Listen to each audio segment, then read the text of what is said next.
Hello students, welcome to the biology class. We are continuing with our chapter biomolecules.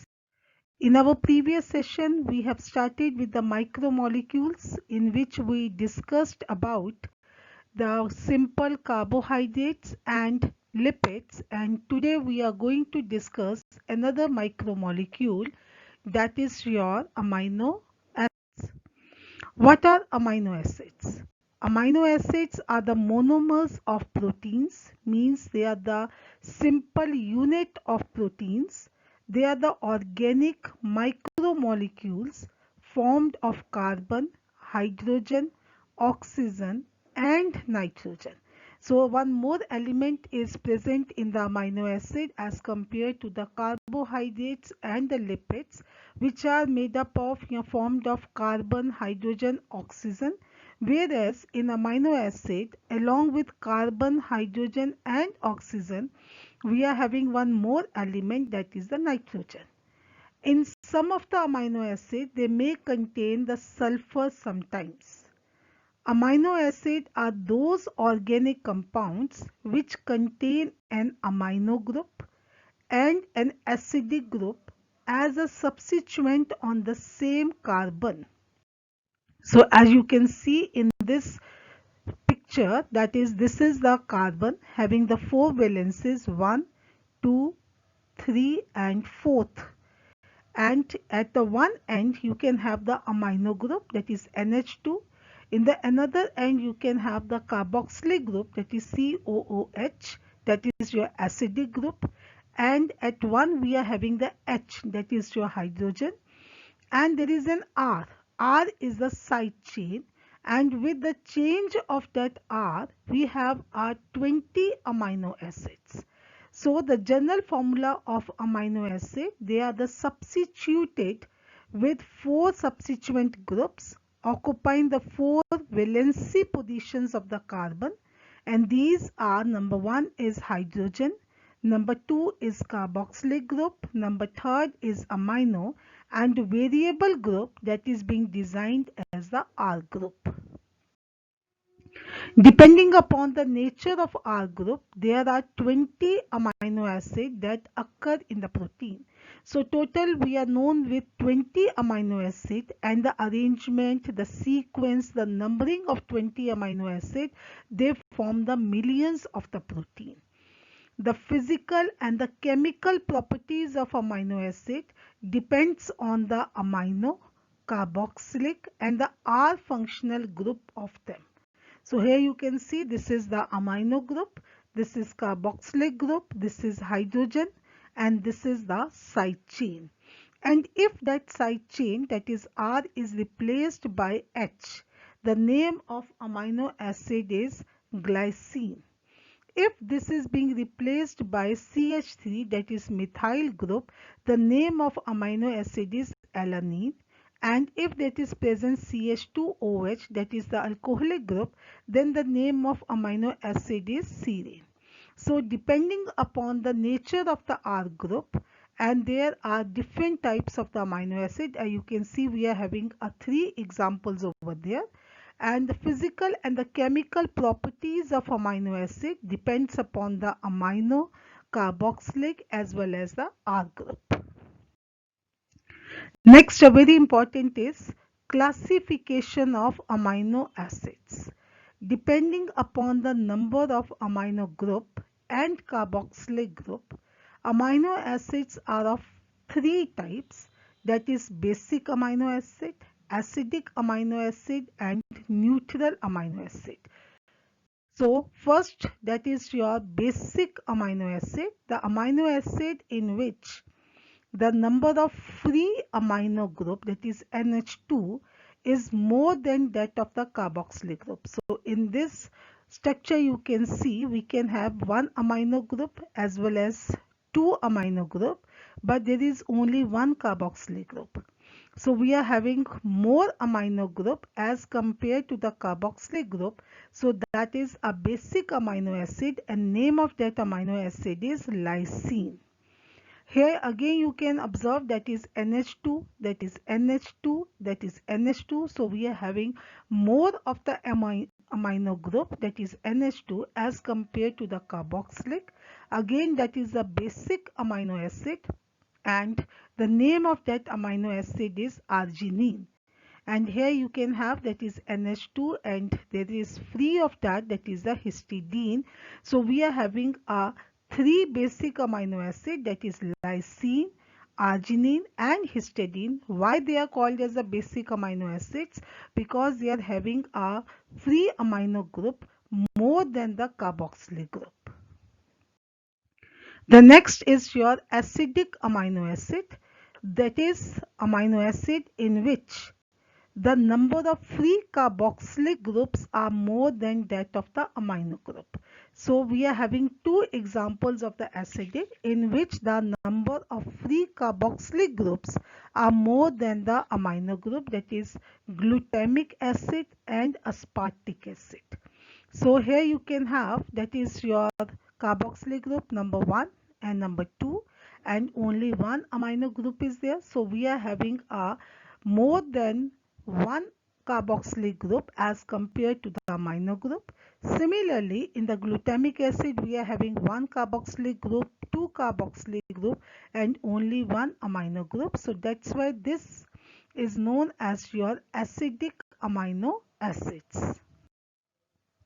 Next is your neutral. Neutral means in which the number of amino group and carboxylic group, they are equal.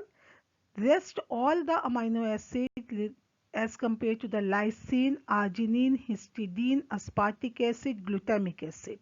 Rest 15 amino acid, they are the neutral amino acid, and the few examples are there, that is your aline, glycine and valine. So you can see here the side chain is H. Here you can have a side chain, that is CH3 is there, and here you can have, that is CH, CH3 and CH3. That is the, you can have a, you can say the equal number, one amino, one carboxylic, one amino, one carboxylic group is there. So such type of amino acids, they are known as the neutral amino acid. There is one more classification, that is aromatic. Aromatic amino acid in which you can have the ring structure as the side chain. So some amino acid has a ring as a side chain. The example is phenylalanine. So this is your alanine and this is the phenyl group is attached. Similarly, you are having a tyrosine and the tryptophan in which the ring is the side chain. Now, the very important is amino acid linkage and the formation of peptides. So, amino acid molecules can join to each other in the linear fashion, means in the straight line. The linkage occurs between the amino group of one amino acid and carboxylic group of another amino acid, involving the removal of a molecule of water. And with the removal of the water, the linkage bond is O, double bond C, bond N.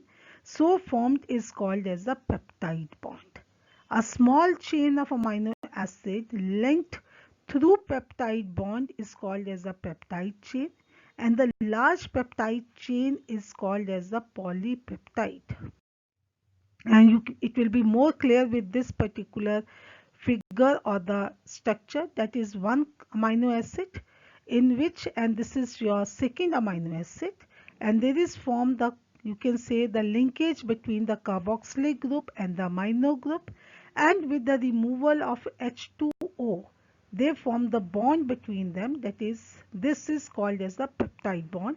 With the removal of OH from there, that is COOH, OH of carboxylic group, H of amino group, and then that is H2O is removed and the bond is formed between the COH and N. This is the peptide bond. This is called as the amino terminal, and this is known as your carboxylic terminal, and this is known as the dipeptide because two amino acids are involved. If more than two, then it is known as a polypeptide bond.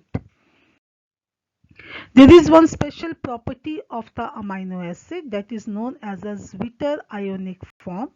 A specific or the characteristic property of amino acid is the ionizable nature of amino and the carboxylic group, so the structure of amino acid changes in the solution of different pH. How? So here you can see that is the cationic form in which the NH is the NH3 is there, and here you can see that is the negative form, that is the COO. So they are active more at the high pH, that is the ionic form. This is the cationic form, that is they are active at the low pH, and here you can see they are having both the positive and the negative, that is called as the Zwitter ions, and they are having a pH that is goes from there, that is the low pH, and that is the high pH. Means the same amino acid, if it is in a cation form, they can be activated at the low pH, and if they are in the ionic form, they are activated at the high pH. So they are working in the different solutions of the pH, and that property is known as a Zwitter ionic property. So with this we finish with the amino acid, in which we discuss about the general structure of the amino acid, that is a general formula. And we know that we are having a 20 amino acid which are being known to us. We are having the essential and the non-essential amino acid. They are not being a part, but just for the extra knowledge I am just sharing with you, that is essential amino acids are those amino acids which are essential for the body metabolism, but they are not synthesized in our body, that we would take from the diet form, that is as a plant sources. But non-essential amino acids are those which are not being essential for our body, but they are present in our body, they are being synthesized in our body, that is the animal source. So essential amino acid we take in the form of a diet, we take in the form of a food, and non-essential which are not being required, which are not being essential, they are being synthesized in our body. And amino acid, depending upon the amino and the carboxylic group, we are having the basic amino acid, we are having the acidic amino acid, neutral amino acid, and the very important, the formation, that this is the amino acid linkage is being given by the peptide bond, in which the amino group as well as the carboxylic group, they form the linkage by the removal of the water, which is called as a peptide bond. And the peptide bond, or you can say the long chain of the peptide bond, that is called as a polypeptide, will form the protein. So in our next session we will discuss about the nucleotide. This is the another micromolecule and the very important molecule. Till then, stay home, stay healthy. Thank you.